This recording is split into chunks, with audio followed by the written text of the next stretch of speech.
This is Empty the Bench with Tom Albano. I know we make fun of Aaron Rodgers. I know we use the relax sound effect. I know we've had the issues the last couple of weeks. Somebody who is the face of your franchise, you're not just going to release like that. I mean, we just crapped, speaking of Carr and Rodgers, we just crapped on the Raiders for them letting, for how they treated Derek Carr and how they had to let him walk. Nick Morgasen. These guys who are dumbasses as owners, and they do these dumb things like groping and sexual harassment and abuse of employees or whatever. And then they say, all right, I'll just sell my team. All right, $4 billion. Yay! Empty the Bench starts now. I can just see it now, like him in a dark room and going like this. RELAX.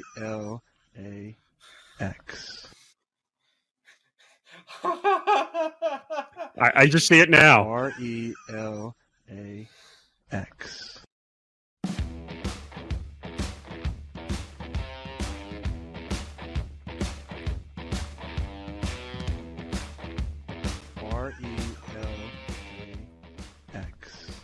You're starting already.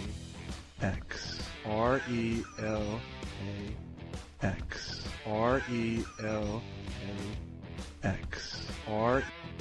That's your future, my friend. You're starting already, and we haven't even started the episode yet. Did you miss me? No, I didn't miss you. No, I did miss you. Yes. Welcome to episode 175 of Empty the Bench on the Empty the Bench Podcast Network. What? Welcome to episode 175 on the Empty the Bench Podcast Network. That's Tom Albano. I'm Nick Morgasen. Follow the show on social media at ETB Sports, Facebook, Twitter, and Instagram. Follow us on the Empty the Bench Podcast Network at ETB Network, Facebook, Twitter, Instagram, and TikTok. Follow our YouTube channel, youtube.com/ETB Network. Make sure you like and subscribe to all the videos and all the episodes and all the podcasts. Also go to our website, etbpodcasts.com. I can also let you in on a little secret as well. The audio platform is being built behind the scenes.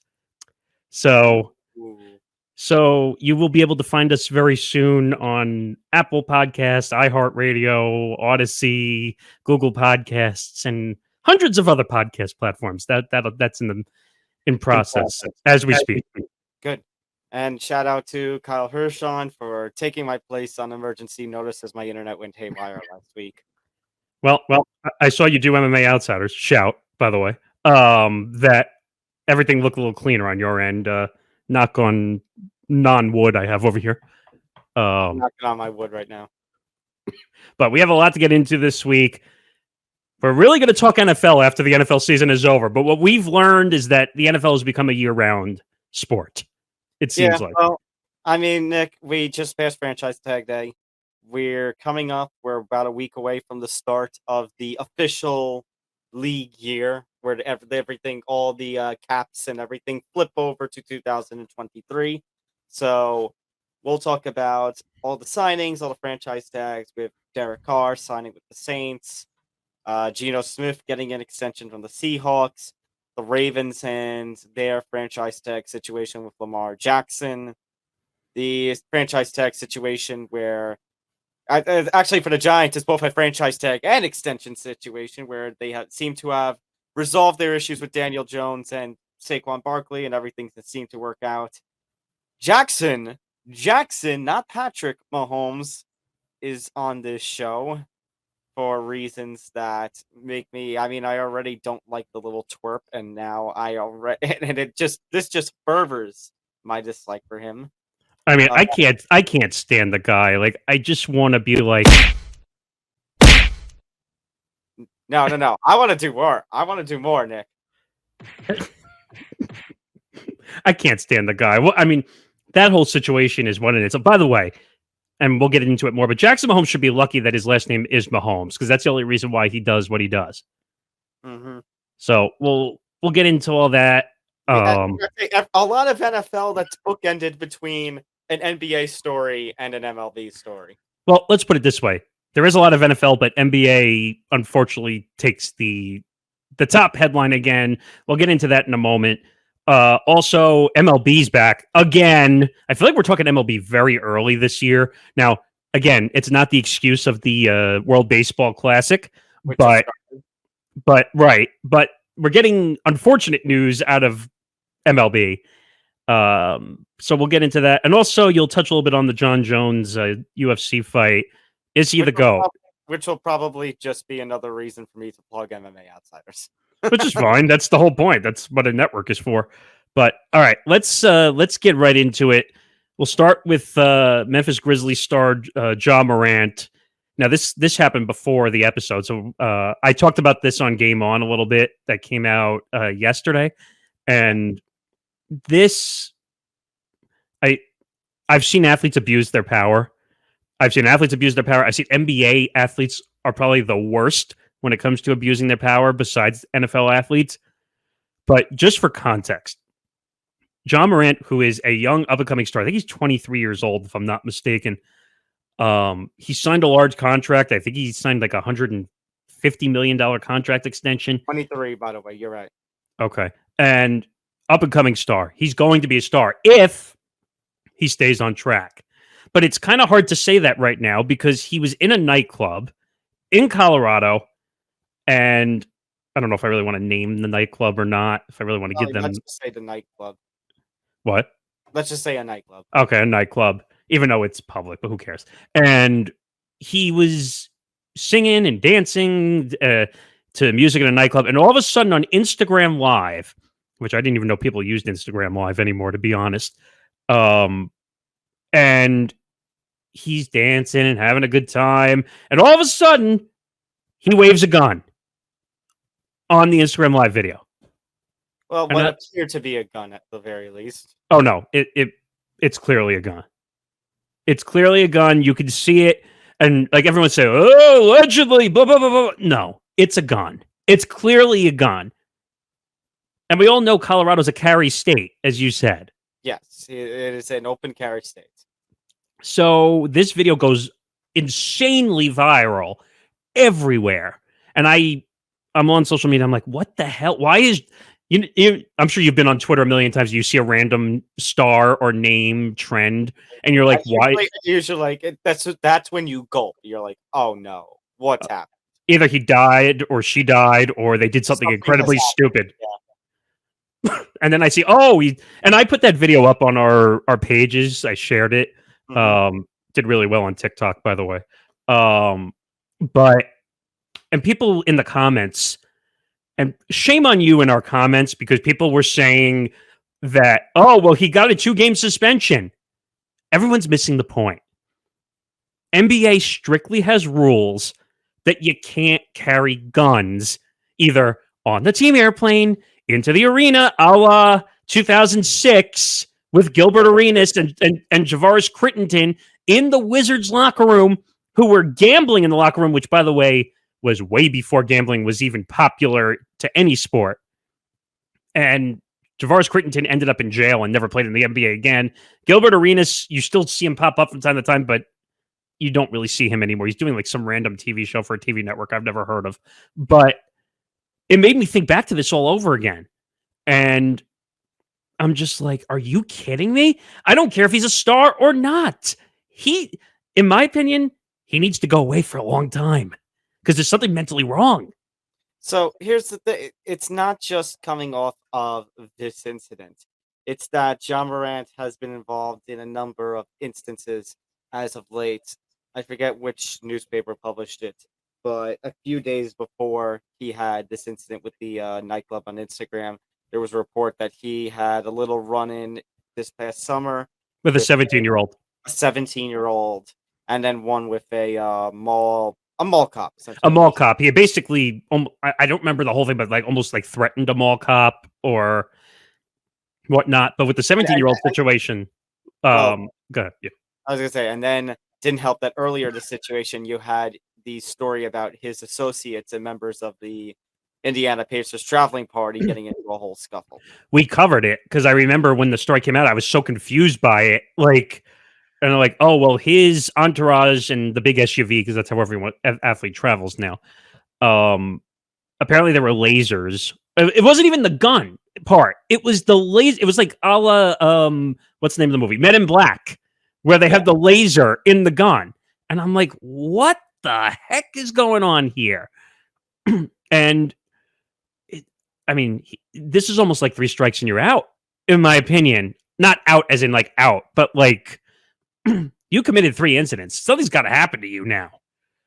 Well, it's clear that he needs some sort of help. So he was suspended 2 games, and actually, before a day or so ago, he actually got suspended for more. The earliest right now he can come back is on St. Patrick's Day. Uh, and when he got suspended for the original 2 games, he followed that up with a statement basically saying, I'm going to go away in the hopes of improving myself. Now, does that mean go away as in the earliest possible time, which right now is March 17th? He's going to remake an appearance, or if he's going to hold himself out longer for the sake of, his mental well-being? I don't know. As of right now, uh, the police department that was investigating this matter in the nightclub is not going to charge him with a crime. Now, that does not stop the NBA investigation because, as you said, they're still looking to see if the gun was anywhere present on a team transportation or In an arena. Because if one of those 2 things happen, don't matter what the legal situation is, he's going to get the NBA book thrown at him if that's the case. Now, and I was mentioning this to Tom before we came on here. Unfortunately, with the legal coming up with 0, the NBA is probably going to do the same thing because all the professional sports leagues follow the legal system when they investigate something. But like we both were talking about, if there's evidence that he carried the gun on a plane, first of all, now I don't know if the rules are different on private jets with these teams, if they're allowed to carry whatever they want. I'm assuming they have to go through security also, even when they go on a private jet, don't they? I would assume so. Unless they have special treatment because they're athletes. But I just don't. There's something wrong. And by the way, like treating a 17-year-old, and if I remember that story correctly, that either was at his house where he has a full out basketball court, and it was one of the top high school athletes, if I'm not mistaken. He was accused, so I'm going to take the story from Sports Illustrated. Basically, the accusation is that he punched a 17-year-old during a pickup basketball game. The accusation, he punched a 17-year-old in the head in the basketball game that happened at Morant's house, and Yep. later returned supposedly with a gun. The other part of that incident I heard is like he was like almost like gloating that he had the gun, like in broad daylight. He was gloating he had a gun, which is not something you should be doing as a 23-year-old star. Again, NBA, NFL, NHL, MLB, UFC, whatever you want to pick, doesn't matter. So what happens now? The NBA, when they originally suspended for 2 games, I said they dropped the ball. Where's that banner? The banner that I've made of, it's an Adam Silver slip-up. Yeah, Adam Silver got this one way wrong. Now, of course, the excuse is going to be, because I don't know if he made a statement on this. I was looking around. I didn't see any statement from Commissioner Silver. Well, we didn't know the whole situation, so we just temporarily made him step aside for a few games while we investigate. Okay, but that's not the answer. That's not the answer. Clearly, you can see in the video, and people in our comments again were saying, you don't know it's a gun. You clearly know it's a gun. You clear as day know it's a gun. Even if it isn't, even if it's not a gun, you have this story about the nightclub. You have that story about the 17-year-old and the mall cop and his entourage. Again, it's pretty clear that there is a pattern here that is not good. And there's a pattern here where you need to sit down with this young star of yours who could end up being maybe the face of your league in a couple of years and say, you need to chill out. You need to fix yourself. Right. And he could be up there. Like, I see him and Giannis being like the next 2 guys being the heads of this league. And he's blowing it right now. He's blowing it big time. I I know I'm talking rhetorically because we can't figure out what was going on in his head when he was shooting the Instagram live video. But what is his thought process in the middle of the nightclub when he says, all right, I'm going to go on Instagram live? He knows he's going to be seen. He's a verified account. He's a public figure. People are going to watch. What is the thought process there? Because I certainly can't figure that out. Trying to look cool, I guess? With a gun? I mean, I understand, like, people who like action movies and all this stuff. They're like, oh, cool, action guns, fight movie, blah, blah, blah, blah, blah, blah, blah, blah, blah. But you can't do that as a public figure. What did he think that, and this goes back to something I said on Game On with Hank, that athletes think they're above the law and they abuse their power as an athlete? But again, you got to be careful of the above the law because, again, Colorado, open carry state. And now maybe you could say, okay, this is a bit of a private business, but if the private business does not have any rules against a gun in their establishment, again, ultimately at this point, it's going to come down to, is there any sort of evidence that he traveled with this or had the gun in an arena? No, let me ask another question. Could this fall under possibility of endangering the public? Probably not. That's probably a bit of a stretch. Well, I'll give you another incident that I thought of with someone who had a gun in a nightclub, and I'm sure you know where I'm going with this. Yeah. So a certain somebody whose initials are PB, if you know what I'm talking about. Plaxico Barris. Who was, I think he was in a nightclub, if I'm not mistaken, right? In Colorado. I refer to it as the incident that cost the Giants a back-to-back Super Bowl appearance. Hank said the same thing. He said that he thought it could have been a dynasty, depending on. Now, I don't know if we can go that far. I don't know if we can go that. I don't know if that can go that far, but the chance of it, I think, was spoiled, and part of the downfall of the Giants was that incident. And by the way, Plaxico was never the same player ever again. Now, I think it's a little different. I think Ja has way more talent in the NBA as a star than Plaxico really did in the NFL. But ironically, both in Colorado, where they could carry guns. Now, these athletes have security. They have former FBI. Why do you have to carry a gun? What's the point? Because if your gun goes off like Plaxico's did, either you're hurting yourself or you're hurting someone in public. It just doesn't add up to me. And like just reading some of the Glendale Police Department report, which is in Colorado, some of this didn't make sense, where they said the investigation also concluded that no one was threatened or menaced with a firearm, and in fact, no firearm was ever located. What? Okay, that one confused me, but again, maybe it somehow wasn't a gun. I don't know, but I mean, the rest of that report, Nick, where it's talking about nobody was threatened, and but there were no 911 calls made from that. I mean, if that's the case, then there's no reason. There shouldn't be any reason to worry.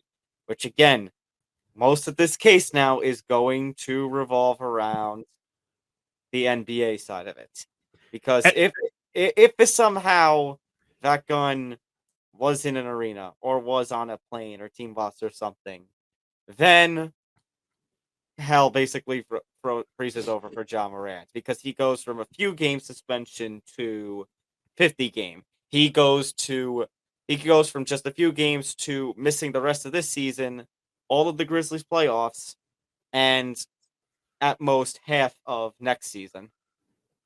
Right. And I was saying this to you before. I'm going to say it now. This might be a harsh opinion, but he should get 50 games now regardless. And the reason, a little harsh considering, again, the kind of state he was in. But the point is, what did I say to you when I said that? Say your point. That basically he's got prior track record. He's got prior situations, and you have to realize as a public figure you can't carry a gun.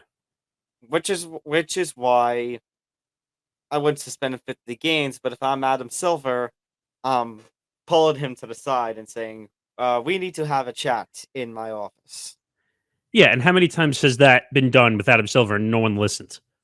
Okay, granted, I don't think Adam Silver this year has shown himself to be all that powerful of a commissioner that the statement that, again, I say this, that the statement he made a decade ago when he first appeared and banned Donald Sterling for life, that Adam Silver has kind of withered away. Adam Silver doesn't care. Adam Silver just wants to be part of all the positives. Let's keep having an all-star break, which no one cares about. Let's get LeBron in the playoffs every year because that's the only way we survive, which is not true, by the way. But the reason they only give him 2 games at first is because they're so worried about their bottom line, like every other league is. They know that Ja is going to bring them eyeballs, which it has. And if he gets suspended for 50 games, I mean, there go the Grizzlies' playoff chances. There goes the Grizzlies' season this year and next year. And there goes the reputation of one of your young stars in this league.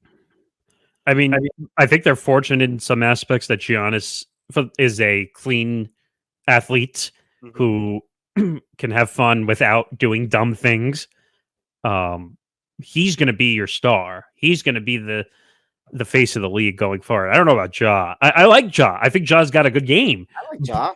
But if you're going to brandish guns and be in nightclubs, and apparently his entourage is not good either. That's what got him in trouble, partially. And I was telling Hank this too. The NBA athletes are the only one that travel in packs. You notice that? What do you mean? They travel around with an entourage of people. You don't see that really in any other league. MLB doesn't do that. NHL doesn't do that. I mean, the NFL, they don't really do that. That's what's so bizarre about this. And again, maybe the NBA needs to make a point out of Ja and say, hey, you know what? You did a bad thing. You're a star. You need to know better than this. You got to go away for the rest of the season. I don't know if I would say the rest of the season because, again, they're not going to want to lose those eyeballs. Okay, so according to your theory, then, they're going to take the star route as opposed to dealing with a real-life situation. Would you expect anything less from it? No, I wouldn't. I'm just pointing it out that in their theory... I understand, but I'm not saying what I feel. I'm saying what the league feels. Right. Nothing but assholes. I'll keep saying it again. That Adam Silver, and you know what? If he doesn't do anything to Ja, he's going to drop down the list even more on the commissioner's list. He's already been dropping. Do you remember, like, I don't remember how many years ago we had him at the top of the list? And now he's dropping. Like, he's getting close to the bottom now. It's scary. It's scary that Gary Bettman is at the top of the list right now. Seems like it. Ja's got to get his life together. 23 years old. I think he's got a kid, too, if I'm not mistaken. And he's young. He's got a very young child, if I'm not mistaken. And this is what he's doing. Like, he's setting a bad example for his kid, if that's the case. So, I don't know. I'm frustrated with him. Ja's got to do better. But I think you're right that if Glendale Police Department didn't do anything, I don't think the NBA will either. Unless they find the gun. Let's move on now to the National Football League because we have had, again, the league year will begin next week, and we have just passed the official deadline day for the franchise tags. Before any of that dropped, however, we do have one contract that technically is not official. It will become official upon the start of the new league year.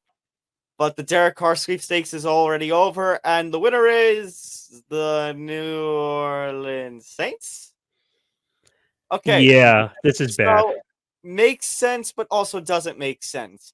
Because the Saints, if you remember, Nick, were the team that the Raiders were negotiating with when Derek Carr went to the Raiders and said, because of the way you traded me this past season, I am going to say no to any trade.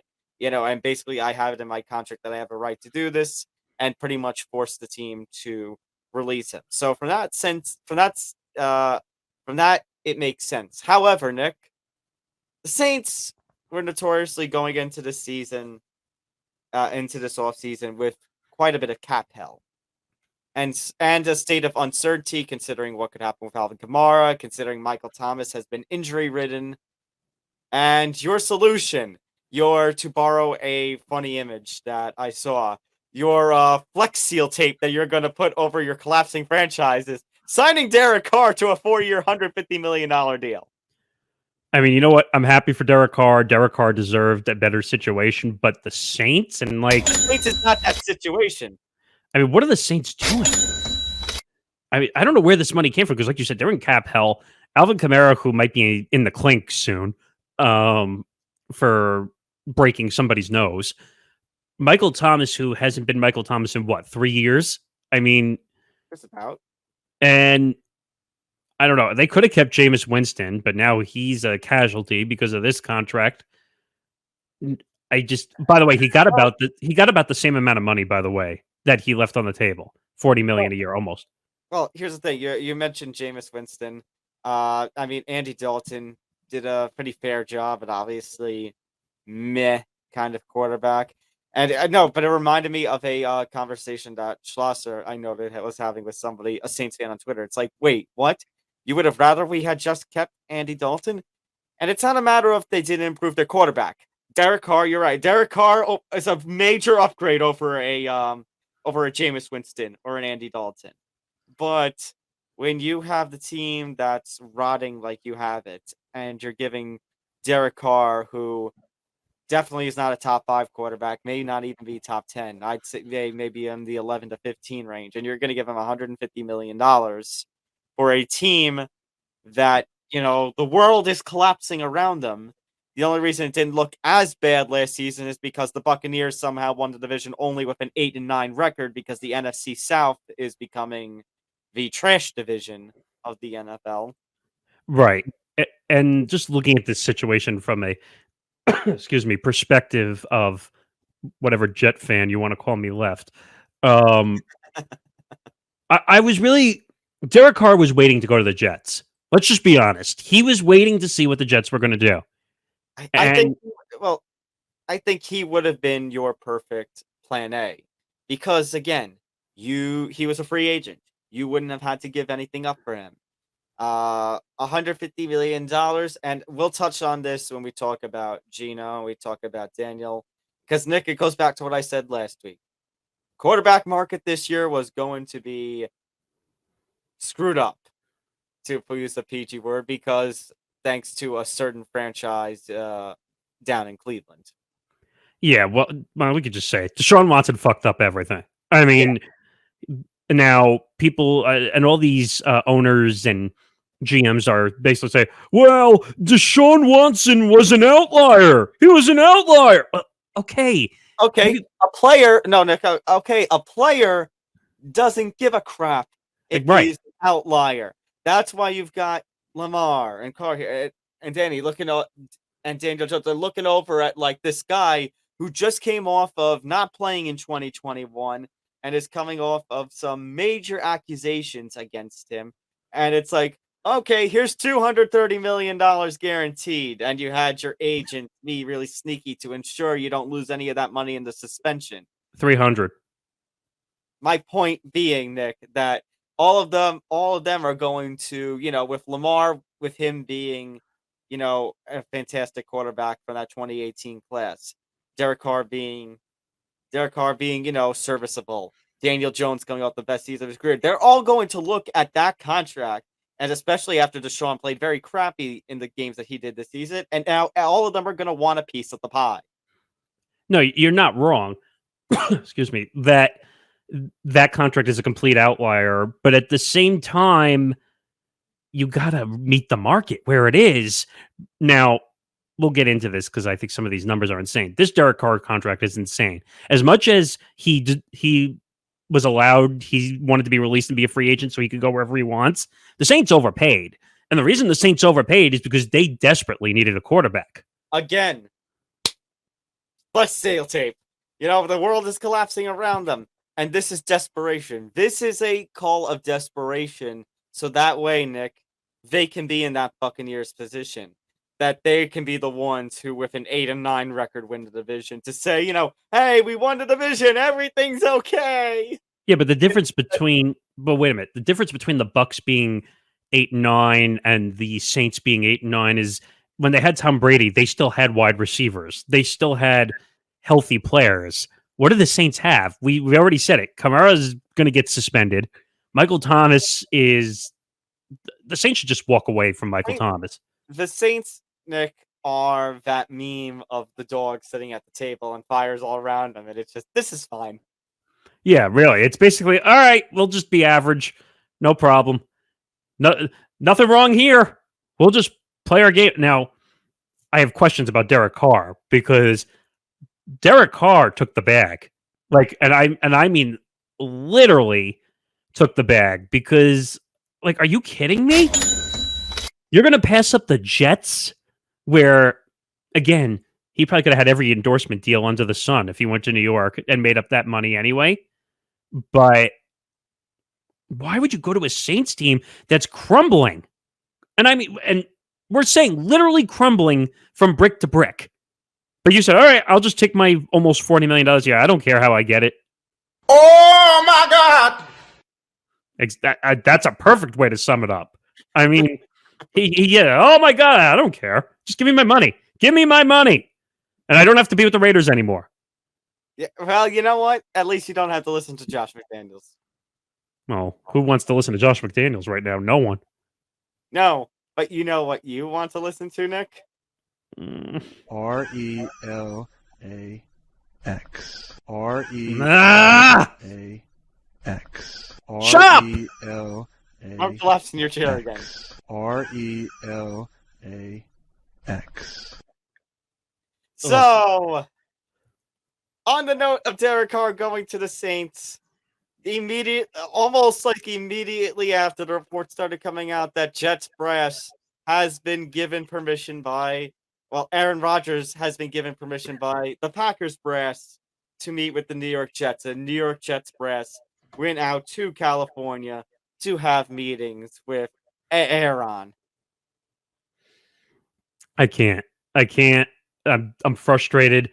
The Jets are being the Jets all over again. And by the way, do you see an irony that if Aaron Rodgers ends up in a Jet uniform all over again? He's following the path of his predecessor. Who he hates, by the way. He hates Brett Favre. He's made it clear. He's becoming what he hates. Exactly. And they said that on Get Up. They said that on all the different network shows. It's just, I don't get it. Why would you not take Derek Carr? You could have had him for 4 years. You might have Aaron Rodgers maybe for 2. Well, okay, that's one side of things. But you know what? The other side of things, he's technically under contract to the Packers, which means what are you going to give up?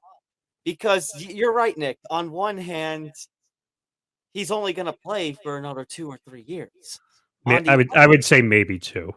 On the other hand, Nick, the Packers are, as much as we talk about the dissension supposedly between Aaron Rodgers and the Packers, that they're like this old couple that's married. You know, that's still their franchise quarterback for the last 15-ish years, which means they're going to want a pretty penny. And with the Jets and all the progress that they made, we talk about, Nick, the Garrett Wilsons, the Breece Halls, the Sauce Gardners. After all this progress, are you going to have to give any of that up just to get Aaron Rodgers for a couple of seasons? I would say no, because the leverage is on the side of whoever trades for Aaron Rodgers. Because Aaron Rodgers wants out. It's not the other way around. It's not like the Jets. No, I don't know. I got to be careful with my words because they do need a quarterback. But Aaron Rodgers and the Packers are almost in divorce proceedings right now, where or they're at the counseling to figure out if the relationship can be saved, even though I don't really think it can be because Aaron Rodgers is a head case who basically went into darkness, as you said 2 weeks ago, that when he came out of his retreat, it's 6 more weeks of Aaron Rodgers' decision making. He came out, Nick. He came out of the darkness and he said, RELAX. "Shut up! I can't take this guy." And the other thing that people are not realizing, do you really want to see him on the back of the Daily News and the New York Post every week? Do you? He's gonna do something stupid. And then you're forgetting another thing. We have two 50,000-watt sports talk radio stations here in New York that will beat the living shit out of him if he does anything dumb. Or performs poorly in a game. If he couldn't stand the Green Bay media, oh boy, Mr. 12, you're in for a show here. Just wait, because can you imagine if he had to do if the daily spot for the Michael K show every week was Aaron Rodgers? Oh my god. He and Michael K would probably get into an argument on there. Well, I don't know, but I could just see Michael and Don getting into it. Just say, "Hey, man, you got to play." And the problem is, I think Aaron Rodgers had a weekly show down in Wisconsin, like ESPN Wisconsin, I think at one point. So I guess he's used to doing the radio shows and the interviews, but he's going to put on theater if he has to do a weekly spot, and that's going to be either very annoying or very entertaining, one of the two. All I know is once this trade becomes official, Nick, it's going to be showtime here in New York.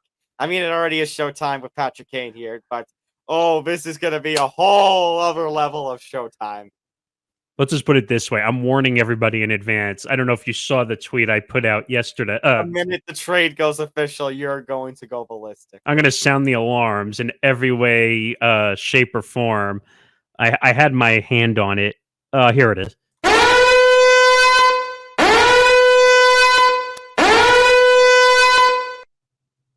I'm going to sound the alarms in every which way, because this is going to be a disaster in every way, shape, or form. Now, all the analysts, all the NFL analysts on ESPN, well, they could be Super Bowl contenders if he's the starter. Slow your roll down, buddy. I wouldn't say any. He didn't even have a good season last year. I know, Nick, but it's not. It was okay season, but it's not helping when now you've got these reports that the Packers' clear intention is to have one Jordan Love starting in Green Bay in 2023, which, by the way, good luck, Jordan, having to succeed Brett Favre and Aaron Rodgers in Green Bay. I wish you the best of luck. I don't know. I don't know. It's very bizarre what's going on in New York. And Aaron Rodgers is going to be on the back of the Post and the Daily News every week during the NFL season. He's going to be on every radio station.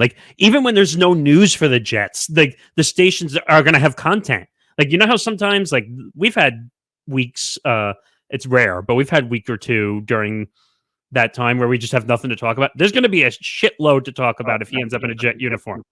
We're going to talk about how Aaron Rodgers is going to make the Jets immunized from losing. Good God. It's a joke, and I haven't used this in a while, but...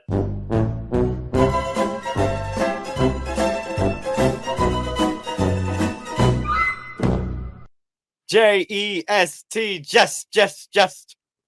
Like I said, if he ends up in a Jet uniform, I'm not watching the Jets. I'm not. I'll watch it on Red Zone because that's not watching a full game, but not that I watch full games anymore anyway. Have you courted any free agency meetings for your fandom yet? Nope. I'm doing the Aaron Rodgers thing. I got to wait until he makes a decision. Once Aaron Rodgers makes a decision, then I can make my decision. I might just go to Buffalo since it's in New York. At this rate, you're going to take your talents to Buffalo. Yes, I know it's a lot of snow, but yeah. By the way, speaking of snow, and I know it's a little off topic, did you see the amount of snow in California? It's the end of the world as we know it. There was 8 feet of snow in California. 8 feet. I'm not even exaggerating that. And that's what Aaron Rodgers is going to be in New York. 8 feet of snow. I wasn't gonna go there. I was gonna make a foot joke, considering he might hold his foot to the cameras again. Well, if you think about it, he will have only fans in New York. Let's talk about another former Jet quarterback, Nick. Geno Smith. He ends up becoming the comeback player of the year. He has a hell of a season. He leads the Seahawks to a playoff berth. And his reward, Nick, is a 3-year, $105 million extension. I mean, he's going to get $35 million a year. What? Now, I guess the only reason, because I know it from being a Jet fan, when I just remember him getting sucker punched. I don't remember who it was, but remember he got sucker punched by his teammate for some kind of money issue or something. Yep.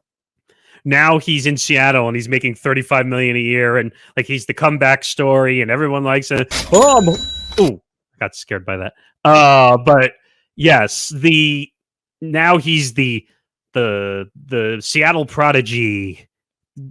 Now that he's pulled the team out, it's so funny though, because what do you think Russell Wilson is saying in Colorado right now? Oh, you want to know what he's saying right now, Nick? Here's what he's saying.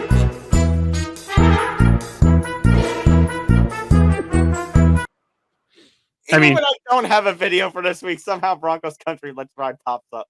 I know, and that's what's so crazy. I mean, Geno is probably ecstatic. Oh, wait, I don't have to be in Denver? Hallelujah! I have a chance to win. I don't have to deal with Nathaniel Hackett. I don't have to deal with, who is it that they hired? Was it Vance Joseph? Vance Joseph, yeah. I don't have to deal with any of that. Now they have Sean Payton, but that whole situation's a mess. And Russell Wilson's going to lose his office. Well, he already did lose his office. Yeah. But supposedly Kenny Pickett has an office too in Pittsburgh. I had no idea. But you know what? I'm happy for Geno. Geno played his ass off this past season. Mm-hmm. I don't know if he was comeback player of the year or not. But okay. and here I was, Nick, a fool, laughing. Oh, they picked Geno Smith over Drew Lock. Geno Smith who was a proven failure. Ha ha ha. And well, he showed me. No, he earned it in every way, shape, or form. Now, will he be able to keep that up? Because then making $35 million a year, what comes with that? Responsibility and expectations. And pressure. Yeah. Now, in Seattle, there might be less pressure because it's not like a New York where he was, or take your pick, L.A., Chicago, Philly. I mean, Jalen Hurts still hasn't been paid. I mean, so I'm happy for him. I always liked Geno. Geno just got a bad rap in New York, and it wasn't fair. So, speaking of bad raps, Nick, let's talk about the franchise tagging. Let's start with Lamar Jackson, because I know Daniel Jones hits and Saquon Barkley hit closer to home, but the Lamar Jackson story has just completely blown over. It has become the talk of sports talk on Twitter. So the Ravens decided that they would use the franchise tag, which sounded like a disaster. However, it turns out they are using the non-exclusive franchise tag. What this means is that Lamar can go and negotiate with any other team that he wants. And if he signs a deal, if he signs a sheet, the Ravens will have the ability to either match it or to let him walk away in exchange for 2 first-round picks. Right. And I just want to clarify this again, because some people don't know the difference between exclusive and non-exclusive franchise tags. Like Tom just said, non-exclusive franchise tag means he can go out and court in any team, or a team could come after him and offer him a deal if he signs the offer sheet. Same thing like in the NBA, where if you're a restricted free agent, you can technically go out and sign an offer sheet, but that team that owned your bird rights can match the deal. So same thing essentially in the NFL. Non-exclusive, someone, if he signs a deal, the Ravens reminds me of when Jeremy Lin signed a deal with the Houston Rockets, thinking that the Knicks would sign it. Like he had ever met James Dolan. Yeah, that was kind of a bizarre moment. I mean, don't get me wrong, Jeremy Lin started a craze in New York of like no other that we've ever seen. But to finish this, so non-exclusive, he signs a sheet. That team automatically, if they agree to a deal and they don't match, they have to give up 2 first-rounders off the top, if that's what they decide. Exclusive franchise tag means you're locked in and you can't go anywhere. And that's a difference. And Nick, I think the Ravens made the correct decision. So, yeah, you talk about the issues at hand with the Ravens and the relationship with Lamar going basically downhill, especially after the trade last year during the draft of Hollywood Brown. But it was clear that the Ravens were just this franchise. I mean, they were very competitive. They were very competitive up till the end, but I don't see this team, especially if Lamar Jackson leaves, ever competing along the likes of Cincinnati again with this division. Especially with the team around him. And the non-exclusive franchise tag is kind of fitting here because, yeah, you're going to want to keep around the guy who has helped elevate your franchise, has helped, compete for these divisions. And, you would hope that they would have had maybe a little more success with Lamar, but he's still the best player on that team. So obviously the franchise tag is kind of the right move. However, using a non-exclusive is also the right move because of that deteriorating relationship that, depending on what happens and what he finds out in the market, you either can match it and say, look, here's the money that we'll give you. We'll match the highest bidder. Or, and especially in the case of the Ravens, where they only have about $25 million in cap space right now for 2023, you let him go and then you get 2 first-round picks, which will help rebuild. This whole situation is weird because I was gonna say that now trying to find the bag has now become the story. But you know what though? I think what Lamar's doing is right and wrong at the same time. So he's right from the standpoint of he has put up the numbers. He's a former MVP and he plays really hard and no one else is matching the level. He deserves to make the money. But at the same time, he's been hurt the last 2 years. So you have to kind of balance that out. So I mean, the Ravens could technically say I have Tyler Huntley, even though that's not exactly a good option by any means. But the tweet by Field Yates, which I showed you before we started, was kind of an interesting one because he put out a tweet. He's an ESPN NFL insider. He wrote, teams that reportedly will not be pursuing a deal. Let me say that again. Teams that will reportedly not pursue a deal for Lamar Jackson. Falcons, Dolphins, Panthers, Commanders, Raiders. Now, what's the comparison you see with all those teams? They're all teams that could be in the running for a quarterback, but let's break that down further. So the Dolphins shouldn't be in that conversation considering what Tua has. However, the fact that we've got Tua, who was concussed multiple times during the season, that is a bit of a red flag, a bit of concern. And that actually the Dolphins did come up because we said that if Tua didn't perform with Tyreek Hill like he did this season, because credit to Tua, he absolutely did perform in spite of the fact he had the number of concussions, that if he didn't perform, that the Dolphins would have moved on for him and Lamar Jackson would have been a perfect target. We talked about that during the fall. The Raiders, the unfortunate problem with the Raiders is that team is another team that's in absolute cap hell. They can't, Nick, we get to the point where we talk about that they can't afford to fire Josh McDaniels. Which is so ridiculous. And by the way, you want to know what really put them in cap hell? A certain contract they just gave to somebody. Yeah. Just saying. Certain wide receiver who would have been good with Aaron Rodgers, by the way. And depending on how desperate they become from a quarterback, they may lose in a trade. Right. Now, just to look at some of the other teams, the Panthers need a quarterback. So for Field Yates to say that they won't pursue a deal if Lamar Jackson wanted to go there, that's nuts. And the Commanders? What? I guess they're fine with Taylor Heineke. Hang on. Actually, let me see, Nick, how much cap space the Panthers have right now for 2023. I think the numbers were just updated too, if I'm not mistaken, right? Yeah, that's why I'm trying to do the research right now. Let's see. I'm on. It says the Panthers 2023 salary cap space. That figure includes $28.6 million in dead cap and $10.3 million in rollover space. Trying to see what else it says. I'm trying to double check. It's only about $9.5 million or something. Yeah, it's about $10 million. About So they don't, because they have a bunch of 9 dead million. cap. 9 million in cap space and about 14 million in effective cap space. Yeah, dead cap is So they don't have the room, to be honest. Yeah. Who are the other teams? Well, like I said, the Commanders, Oh, who Commander. are in quarterback hell, but they have a lot of cap space, if I'm not mistaken. Let me go to that spot track. So their spot track states that they have about $8.8 million in cap space, and then effective is like 16 or 17 million. So they have some, but not a lot. The Falcons were the last team. Now, you're telling me Arthur Blank wouldn't write a check and trade for Lamar Jackson if it was there? Correct.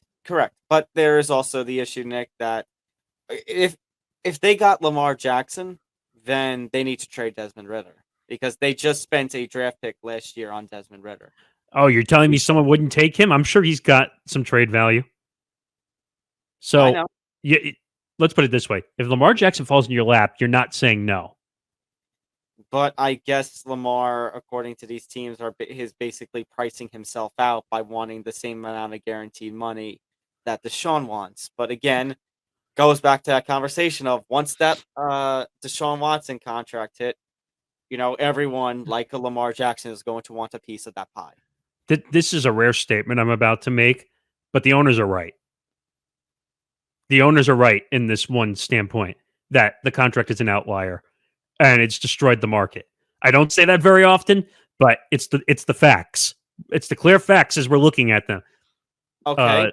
The Browns owner, Joe Haslam, Jimmy Haslam, excuse me. Jimmy Haslam just destroyed the quarterback market by himself. I mean, look at the contract that Derek Carr just got. That's because of Deshaun. Look at the contract that Daniel Jones just got. No, I'm saying you're right. This has now screwed everything up. So, so the owners are right. Cleveland destroyed the market. And Nick, if that's true, I mean, it could be a fair argument to say that Lamar shouldn't get the kind of, money. I mean, Deshaun Watson obviously shouldn't get the money that he gets right now, and maybe you say Lamar at that level, shouldn't either. So what I'm about to say is, if Lamar Jackson is fully set on, he wants the kind of money that he wants, I don't think we see Lamar Jackson take the field in 2023. You won't. Nick, regardless of what the contract is, if he's still on the Ravens roster in 2023, whether he's still playing under the franchise tag, whether he gets $100 million, I think, Nick, the relationship between Baltimore and Lamar is just so fried that if he remains on Baltimore's roster, he is not going to play at all this season. You and I have been on the record many times. Isn't that the first time I said? I think the relationship is over, to be honest. I think that relationship has sailed so far down the river that it's gone over the cliff and down the rapid. I mean, there's no saving this. Now, again, the Ravens could technically say that he's been hurt for the last 2 years. Or not technically, he was hurt the last 2 years. He's had 2 major injuries the last 2 years. Yeah, and that is the fairest point. That maybe he shouldn't get the bag that he wants. And but also, again, go ahead. But again, on the flip, with him being a former MVP and still putting up the kind of numbers that he has versus what Sean's doing, it's not exactly fair. I get it. You're right. And like I've said, and I'll keep saying, it's an outlier contract. But of course, I agree with what you said earlier. The players don't give a shit. They don't care that the number is an outlier. But you have to realize what fair market value is. Again, what is fair market value anymore? They keep using that term and it doesn't really exist because we keep seeing when you're the star, you get the new set number that's at the top. I mean, not that we're talking about this sport now, but look at Shohei Ohtani when he hits free agency. He's gonna become the first $400 million player. They're talking about $500 million player. Okay, that's that possibility too. Just think about that for a second. Like that's what they call market setter. There eventually has to be a market correction because it always happens, regardless of whether it's sports or technology or any business you're in. I mean, look what happened with COVID. There was a whole market correction with everything. So I don't know. I think Lamar is kind of in that in-between phase. Like, he deserves to make money, but he doesn't deserve to be the top guy. He's not Patrick Mahomes. So then, Nick, let me ask, because we talked about it when it happened about 5 years ago when we were still doing Unspoken with Le'Veon Bell, how he sat out till week 8 or week 11, whenever that deadline is, and he basically was willing to, take $0 for the season and play 0 downs to become a free agent. Considering the statement that you just said that he's in that stuck in between in his relationship with the Ravens, do you think it's worth for Lamar to take $0 on the season and play 0 plays in order to get out of this deal with the Ravens? Now, we both said this in the past that It doesn't really always work. it's never good to miss a full season, because think about that. What do NFL athletes need the most? They need Reps. to play. They need reps. You could work out and throw a football all you want, but you need reps, or I don't know the exact word, but the idea of possibly getting hit playing a game. Not saying you should, but if you don't play for a year, look what happened to Deshaun Watson. I hate to go to that example, but Deshaun was crap after sitting out for a year. Mm-hmm. You can't do it. So what? You made a point. Nick, Deshaun is going to be, I think he is going to be, in spite of the contract that Derek Carr got, in spite of the contract that Daniel Jones got, I think Deshaun Watson is going to be the number 1 player with the most pressure on him this season. Oh, that's not even a question. I mean, again, and I'm trying to think of the best way to say it. With these guys are going to be mad because Deshaun's contract is fully guaranteed. That's the sticking point here. If that contract was not fully guaranteed, it might be a different discussion. Kind of a situation. Because again, you could say, "Oh, well, they gave him a $300 million contract, but only such and such is guaranteed, and he's got to earn the rest of it." No, Jimmy Haslam had to take it full to the bust level and say, "I'm going to give him $300 million plus guaranteed, and then I can't do anything when he's out for the games or he does something else dumb, and I'm stuck." And I don't know. We did it last week. Kyle and I did it last week. And I also did with Hank. Did you see that the Haslam brothers bought 25% of the Milwaukee Bucks? Yeah. So they're going to go destroy an NBA team now.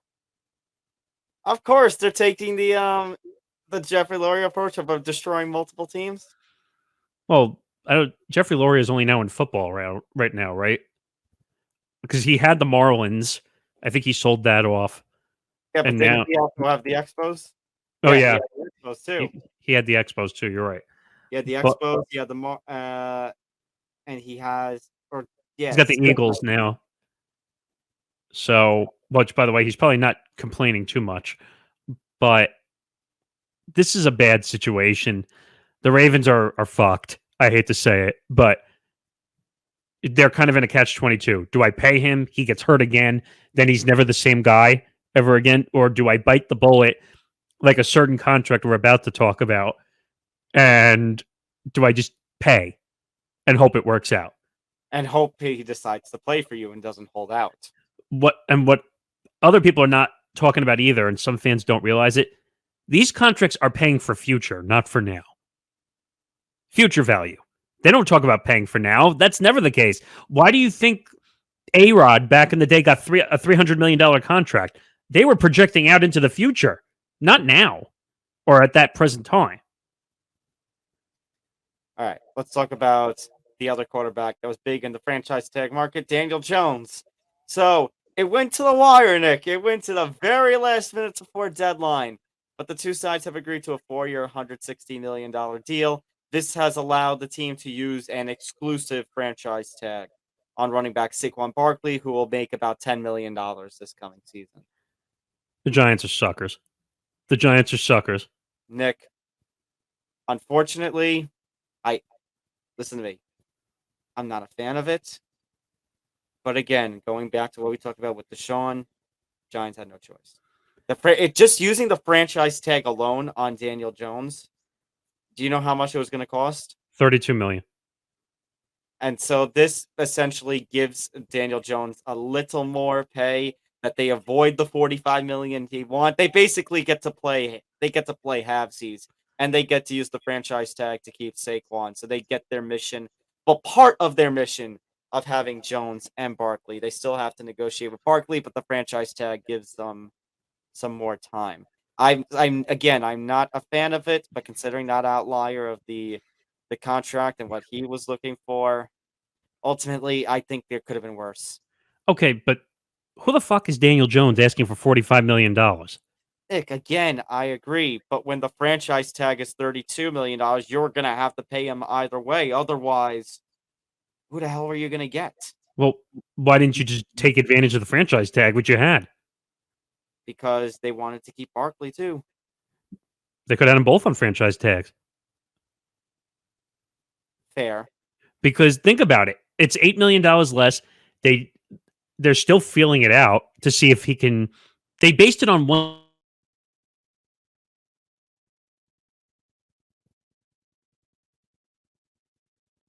You know what I mean? I'm sorry, you froze. What happened? Oh, sorry. Daniel Jones throwing for 15 touchdowns is not good. What were you saying? They were based on one. What? You froze that. They based it on what? That's what you did. Oh, I don't remember what I said. I'll just say that basically Daniel Jones was based on the 15 touchdowns. I think, Nick, they're just trying to get a franchise in place, basically. If you get what I mean. No, I get what you mean. They're trying to have stability. Because, unfortunately, Nick, this goes back to what I said at the start of last season. That, considering my expectations and what could have happened with their easy schedule, they won too many games. They're not going to be able to get a CJ Stroud or a Bryce Young. Because considering, what they would have had to give up. That same kind of concept that we're talking about right now with the Jets and Aaron Rodgers, what would the Giants have had to give up? Especially when we're talking about, maybe they need another offensive line. They could use that first-round pick on an offensive lineman. They could use that first-round pick on a playmaking wide receiver. Then we would have had to talk about trying to trade up and get another quarterback.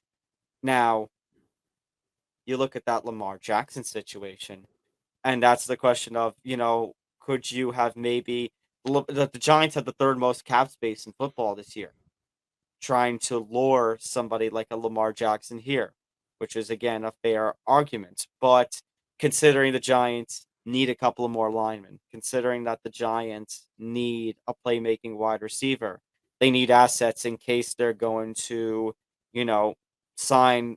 So at least when we're talking about receivers, if they want to sign some depth, like we were going over the names, like a DJ Chark, or if they somehow, bring up the idea that you had about trading for a DeAndre Hopkins. He's trending right now on social media, actually, because apparently he was on the McAfee show saying he's heard his name in massive trade rumors. Well, yeah, there are trade rumors revolving around him. If the Giants are not in that, I would be very surprised. Yeah, because if you could pair him up, I guess, with Daniel Jones now with the contract, I would give. Well, we talked about it that with Daniel Jones's play last season, now you have to give him the opportunity by giving him a real receiver. Now, maybe DeAndre Hopkins is not the DeAndre Hopkins of a few years ago, but I think DeAndre Hopkins' playmaking ability, that would give Daniel Jones his true test about what his worth is. If he gets the playmaker, it's like, okay, can you deliver again? I mean, now that he's making $40 million a year, he better step up and he better throw. What'd you say? The expectations are set now. Yes, you better go out there. You better throw for 20 to. Actually, look, I heard this on the Michael K show the other day when we were talking about it. He threw 15 touchdowns last year. What is a good jump that you think he'll go to from 15 touchdowns? Can he try to get to 20? Is that enough for a guy that's making $40 million a year? Does that get you into first place in the division? Then here's what we'll do. Let's do passing touchdown leaders for 2022. Who had the most passing touchdowns? Okay, Patrick Mahomes is 41, but the next highest is Justin Herbert at 25. I was gonna say I don't think we can count Patrick Mahomes. Patrick Mahomes is an outlier, and he already got his long-term contract, so that's He's an got a outlier. class of his own. So So start with Herbert. yeah. Oh, hang on. Let me reorder this. Okay, so Patrick. Actually, then actually no, it's Patrick Mahomes at 41, Josh Allen at 35, Joe Burrow at 35. Like I said, I think those guys are in Outliers. Yeah, those are outliers. Geno Smith had 30. Kirk Cousins had 29. And that, well, I still think those two are better than Daniel Jones, to be honest, right now. I think they have more throwing ability than Daniel Jones has. Somehow Jared Goff had 29 touchdowns. Even though that team was a dumpster fire all year. Well, that's credit to the ability of Jared Goff. Jalen Hurts only had 22. And they made the Super Bowl? Well, because he was hurt. That's true. That's true too. He didn't play, the final 2 or 3 games of the regular season? Yeah. Derek Carr, 24. Wow, Russell Wilson had more touchdowns than Daniel Jones. That's saying something, considering that they were a dumpster all year. All right, so that's the only reason I'm tempted to. I want to say 25, but the only reason I'm tempted to say I'm fine with a few less is because Who's number 10? Who's number? Okay, I just closed out of the page. Let me get. Oh, sorry. But while you're pulling that up, I was just going to say, if you could tell me who is the number 10 guy, that's the number you got to shoot for. I think a top 10 quarterback. Actually, 25 is like 9 through 12. It's a 4-way tie. It's Brady, Herbert, Lawrence, Tua. All right, he's got to hit 25. He's got to be in the top 10. So it's got to be 25. I was going to say the only reason I was saying I can accept maybe 1 or 2 or 3 less is because you've also got Saquon Barkley. But now the expectation is with Barkley, okay, he played 1 season. Saquon has proven. This is why I'm kind of glad they still used a franchise tag on him, regardless of whatever happened with Jones or not, is because he has proven that when he is healthy, in a couple of last season, his rookie season where he is healthy, even the flashes of the 2019 season, he can be top 10, top 15 running back in this league. Oh, no, that's not my issue. I know Saquon's going to be at the top of the running back game. That's what I'm saying. Like, I'm willing to accept a few less from Daniels if it's just going to be, hand off to Barkley to the score. I just don't think it's that simple. I know what you're saying, and I agree with you. No, but I'm saying, like, when you get to the 10-yard line and less. Yes, the red zone. Yeah.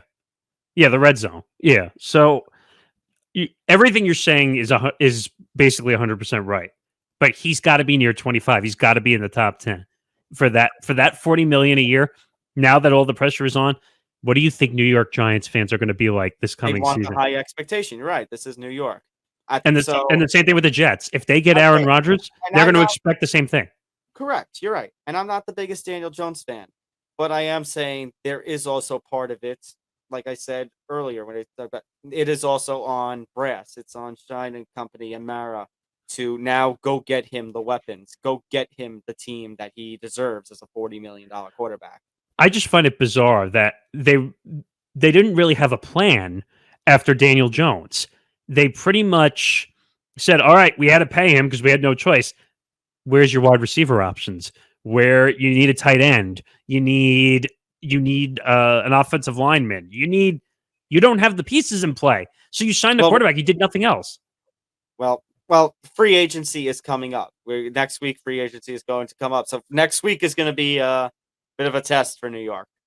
You can't just spend money on a quarterback. If you're willing to spend the money on the quarterback, you got to go out and spend more. You do. This team needs help. Well, in the worst way. We will find out next week, because next week marks the new next week marks the new year, which means next week marks free agency. I mean, if we don't see DeAndre Hopkins or a DJ Chark or just take your pick, anybody going out and getting a wide receiver, that's a bust. And I'm not talking about the season. It's a bust of free agency. If all they did was sign Daniel Jones. Let's talk about, Nick. Unfortunately, I hate to end this great football conversation on a topic like this. Let's talk about a different Mahomes. Jackson Mahomes, Mr. TikTok, Mr. I will dance on Sean Taylor's memorial. Memorial. Yeah. Yeah, this And this is this is a bad situation. he is accused of sexually assaulting a restaurant owner and shoving a waitress. And unfortunately, some of the alleged assault has made its way, was captured on video and has made its way onto the social media sites. You know what the worst part is? He probably wanted it on social media. I hate to say that because it sounds awful, but like he's an attention. As I said, yes, he is an attention seeker, and as I made mention earlier, and this might be a nice way to say it, he's a little twerp. Oh, you're being far too nice. Far too nice. I see him all in the TikTok circles. I see him everywhere. He's doing all these dumb dances. I don't know if you saw it during the Super Bowl, but he stopped like behind whoever was doing the like post game and pregame show. And he had them in the he had the pregame where they were doing it, and he was dancing behind them as they were doing the analysis. Like, are you kidding? What is that? All right, maybe I am being nice. He's a jackass. Let's put it that way. He is. And I said this to you before we started. Also, it's because his last name is Mahomes. Yeah, his last name is Mahomes. He's the brother of Patrick Mahomes. He basically does whatever he wants. He doesn't care. He's living in a fantasy, to be honest. Yeah, seriously. All right. It's so weird. I don't know. It's depressing. All right. One MLB story. It has nothing to do with on the field. It has nothing to do with spring training or pitch clock or Shocker. Mike Clevinger is not going to be charged with his domestic accusations. Yeah, so for people who don't remember this story, I think we covered this a while back. It feels like a while back now. He allegedly abused his wife and hit and allegedly hit his child also. Yes. So here's the statement from MLB. The comprehensive investigation included interviews of more than 15 individuals in addition to Mr. Clevenger and the complainant, as well as a review of available documents, such as thousands of electronic communication records. The Office of the Commissioner has closed this investigation, and barring the receipt of any new information or evidence, the Office of the Commissioner will not be imposing discipline on Mr. Clevenger in connection with these allegations. As part of his path forward, Mr. Clevenger has voluntarily agreed to submit to evaluations by the Joint Treatment Boards under the collectively bargained policies and to comply with any of the board's recommendations. MLB will continue to make support services available to Mr. Clevenger, his family, and other individuals involved in the investigation. Nick, I only need to do one thing with here. Yep. I was just about to say the same thing. What? Gorm. I mean, huh? I mean, this was a massive story when it came out. Well, Nick, let me do something else then. Well, obviously, he doesn't care. And by the way, you said something that stood out to me. That basically, all right, as long as he agreed to voluntarily be part of the collective bargaining program, folks, if you could read between the lines, that's him basically saying, all right, we'll keep it under wraps as long as you voluntarily join the programs collectively bargained by baseball. That's what it's saying. Mm-hmm. Rob Manfred sucks. You're just finding out about that now. No, I'm just like, he sucks. I'm not looking forward to baseball season. Don't get me wrong. We will do a baseball preview in about 2 or 3 weeks because that's part of our sports part of things. But are we really looking forward to MLB this year? I mean, I'm going to a Yankees-Giants game that opening weekend, so I kind of am. I get to see the pitch clock in person. I mean, I have a plan to go to Cincinnati and Ohio on a trip to see both teams, hopefully in June. Cincinnati and Ohio? I mean, Cleveland and Cincinnati. I can't talk.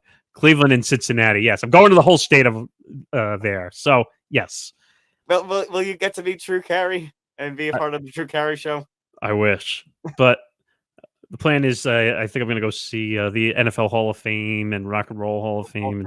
Nice. So I'll get to see those stadiums. I've wanted to see Cleveland for a while. I heard that that's actually, hopefully I don't get bug sprayed in the process. But Well, maybe you can go visit Akron and you can pay tribute to your favorite NBA. It's always twist that knife. You know I gotta twist it sometimes. Yeah, well, that's what I get. Speaking of twisting, the last thing we're going to talk about, Jon Jones twisted the neck of Cyril Gahn to become the heavyweight champion in the UFC. His first fight in 3 years, and it ends in about 2 minutes. I have people complain to me, "Oh, Tom, the fight ended in 2 minutes. I stayed up all night because I was so excited, and the fight ended." Welcome to combat sports. When did that fight? When did that fight go on? Like 12:30ish. Jesus. Welcome to combat sports. Pleasure to have you in the business. I mean, I watched some highlights of that because I was finally able to see some highlights, and I was like, "Whoa!" What highlights? You mean the fact that Jon Jones got hit in the groin in the first strike of the fight? Well, both, but I'm just saying, like, whoa! He's been gone for 3 years, and he was able to do that. Like, the man's the GOAT. I said it on MMA Outsiders, and I'll say it again here. And actually, this isn't even my original idea. I took it from one of my good media friends in Drake Riggs. Here's how it goes down. If you take outside the octagon issues, legal issues, drug issues into consideration for GOAT, at this point, you should just say George St. Pierre is the GOAT because nothing will convince you that Jon Jones is ever the GOAT. If you don't, after a performance like this, and now him becoming the 8th UFC fighter to win championships in 2 different weight classes, you have to pick Jon Jones as the GOAT. At this point, that's what it is. I mean, I get it, and I read some. I wanted to read some into his history. I know he's had some cocaine issues and other issues, which again, a problem. But yeah. but you can't deny his talent as a UFC athlete. I mean, Zan talked about it on MMA Outsiders. Again, plug. Zan is the kind of individual, he says, that he can separate the man inside the cage and the man outside the cage. And I don't disagree with that. That's how it, for the most part, should be, unless they did something like really illegal, like they killed somebody or they abused somebody.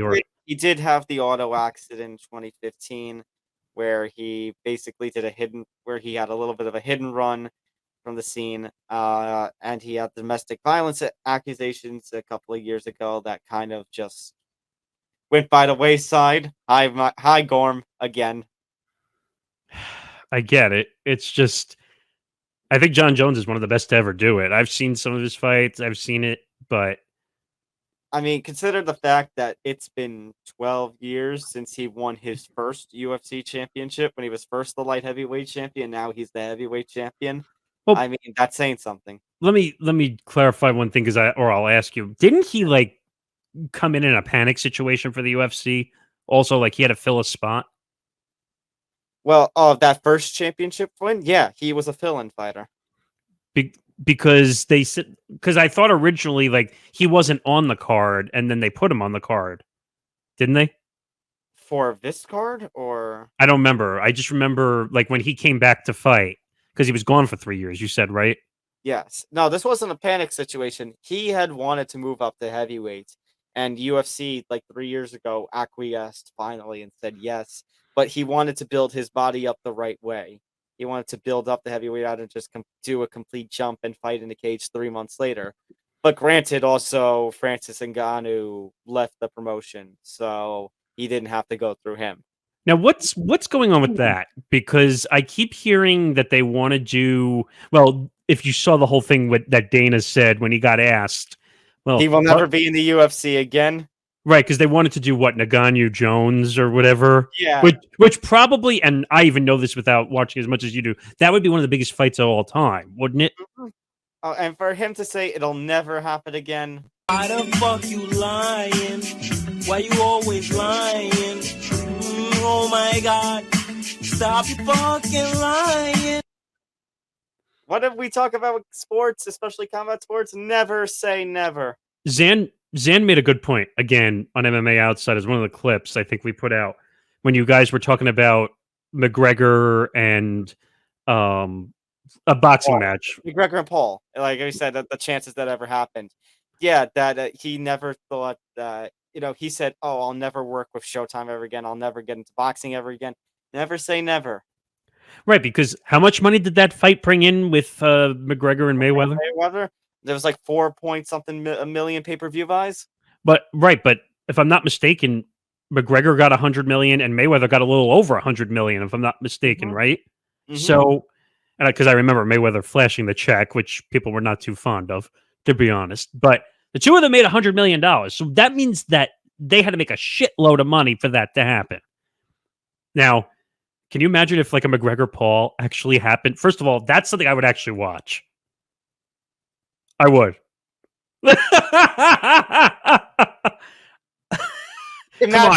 Imagine the press conferences. Oh, it's YouTuber versus asshole. Which one do you want? Again. Can you imagine if that was actually in like? Can you imagine if that was actually in like the New York area and you actually had to go to it?